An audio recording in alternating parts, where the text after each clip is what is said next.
गया, यानी कि द्वितीय विभक्ति हो गई है। फिर है केन ददाती, केन किससे देता है, हाथ से, स्वहस्तेन, तो इसमें करण कारक हो गया। तो तृतीय विभक्ति के भय ददाती, निर्धनय भय, यानी कि निर्धनों को देता है, तो संपादान, ठीक है।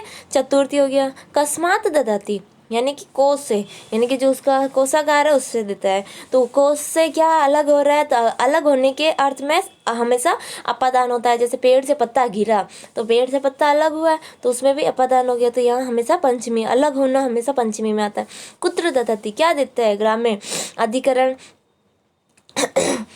ग्रामे अधिकरण हो गया, सप्तमी हो गया। इस प्रकार ये जयदेव, इस कर्ता कारक का तो क्रिया से साक्षात संबंध है और अन्य कारकों का परस्पर से संबंध है, यानी कि पूरे सेंटेंस का एक दूसरे से जुड़ा हुआ होना बहुत जरूरी है और तभी तो कारक है। इसलिए ये सभी कारक कहे जाते हैं। किंतु इसी वाक्य के हे मनुष्य और नरदेव, इन दो पदों का ददाती क्रिया के साथ साक्षात अथवा परस्पर संबंध नहीं है, इसलिए ये दो पद कारक नहीं है।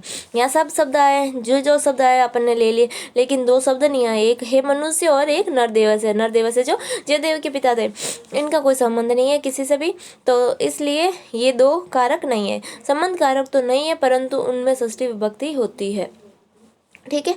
नेक्स्ट है, यहाँ तक पढ़ लेता, हाँ। फिर है कारक के भेद 6 होते हैं। कर्ता कर्म च कारणम संपदान तथैव च अपादानानि अधिकरणम, ठीक है। यानी कि ये आपको ये याद हो जाएगा श्लोक।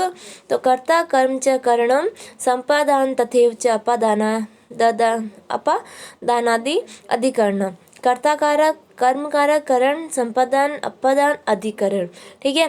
क्वेश्चन आ जाए कारक की विभक्ति कितनी है, तो आंसर अपन को करना है 7 विभक्ति होती है। 7वीं जैसे संबोधन इंक्लूड नहीं होता है, लेकिन उसमें विभक्ति प्रथमा ही होती है, तो इसलिए अपन को ध्यान रखना है, कारक पूछ ले क्वेश्चन आ जाए सप्त ही करना है, यानी कि 7 होते हैं। नेक्स्ट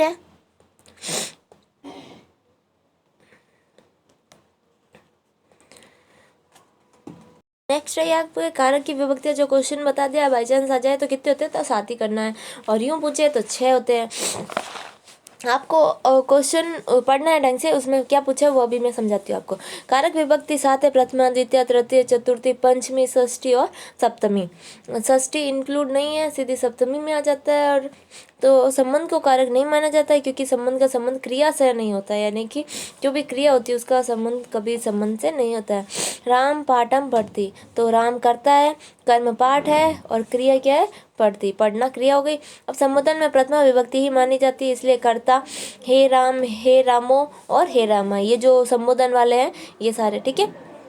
ये जो अष्टाध्यायी पाणिनि के अनुसार इसका जो कारक का क्रम पूछ लिया जाए तो ये होता है इसका अपादान कारक पहले आता है, फिर संपादान आता है, करण आता है, अधिकरण आता है, कर्म आता है, फिर कर्ता आता है। कर्ता ने कर्म को अधिकरण, करण कहाँ चला गया, अधिकरण कहाँ चला गया, तो ये उसका प्रोसेस थोड़ा होता है, जो अष्टाध्यायी पाणिनि का क्रम चलता है, उल्टा चलता है।